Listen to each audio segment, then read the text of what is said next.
গত কয়েকদিন আগে ফিলিস্তিন নিয়ে আমি একটা প্রতিবাদী ভিডিও আপলোড করেছিলাম। সেই ভিডিওতে উল্লেখ করেছিলাম সৌদি দুবাইয়ের কাছ থেকে তেল নিয়ে ইসরায়েল ফিলিস্তিনের উপরে হামলা করে। এই ভিডিওটা কার কাছে কেমন লাগছে এটা আমি জানি না, তবে দুবাইতে থাকা আমার কিছু প্রবাসী ভাইদের শরীরে আগুন ছাড়াই জ্বলে উঠছে।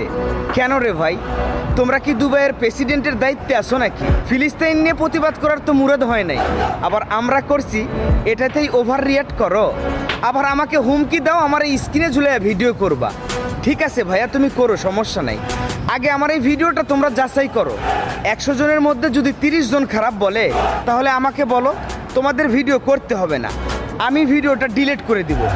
আর যদি কেউ খারাপ না বলে আর তোমরা ভিডিও করো তাহলে করো, সমস্যা নাই। এই কথাটা মাথায় রাখো। তুমি যদি গুলি করো, আমি কিন্তু মিসাইল মারার ক্ষমতা রাখি, মাইন্ড ইট।